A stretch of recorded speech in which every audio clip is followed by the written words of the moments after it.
Chapter 14 Noise. Kara Sora. Do what thou wilt shall be the whole of the law. You ask me what is, at the present time, the greatest obstacle to human progress. I answer in one word: noise. You will recall that in yoga, the concise compendium of initiated instruction is sit still, stop thinking, shut up, and get out. The second of these postulates the third, for one can neither think nor stop thinking with all that row going on. Then again, the fourth power of the Sphinx is silence. On this subject, I must refer you to the book Little Essays Towards Truth, number 14, page 75.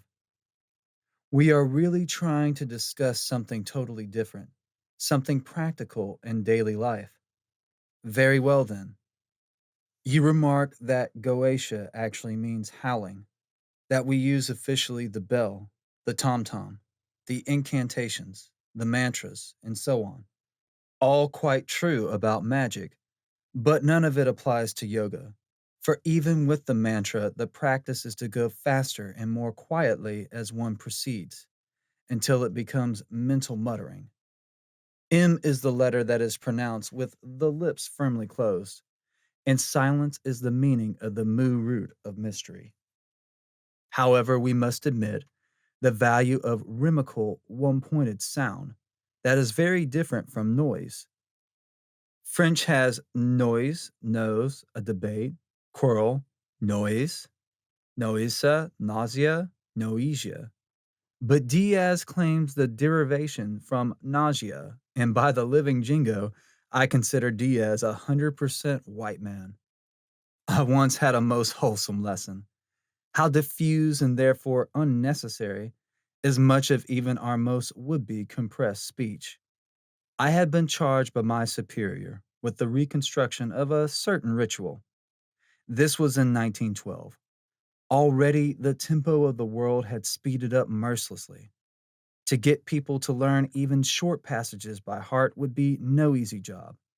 So, warned by the prolix, pious, priggish, and horrors of Freemasonry, especially the advanced degrees of the Scottish and Egyptian rites, I resolved to cut the cackle and come to the osses in the most drastic manner of which I was capable.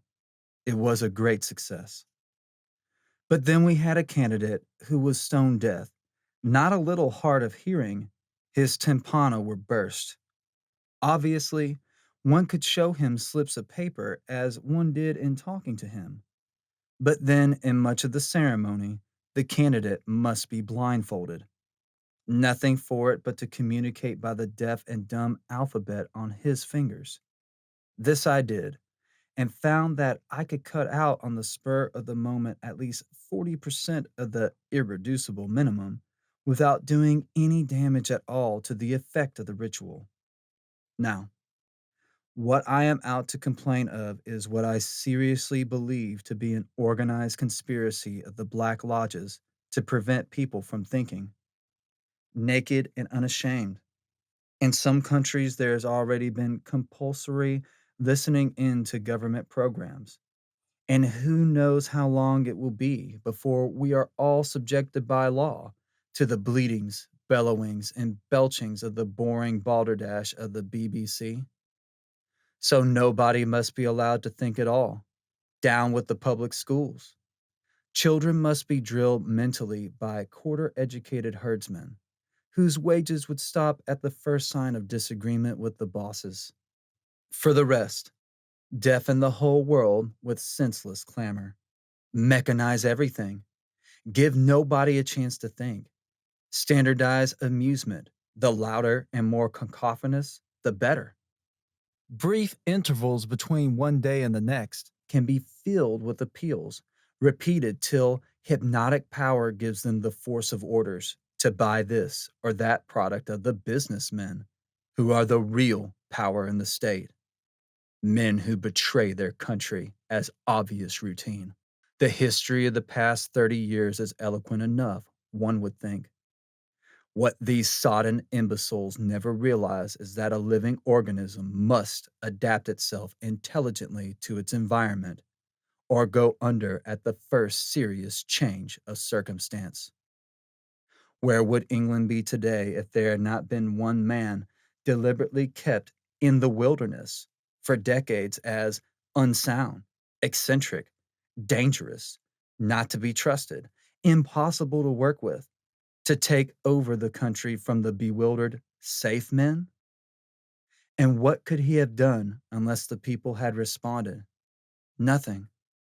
So then, there is still a remnant whose independence, sense of reality, and manhood begin to count when the dear, good, woolly flock scatter in terror at the wolf's first howl. Yes, they are there, and they can get us back our freedom. If only we can make them see that the enemy in Whitehall is more insidiously fatal than the foe in Brown Shirt House. On this note of hope, I fall back to my silence. Love is the law. Love under will. Fraternally.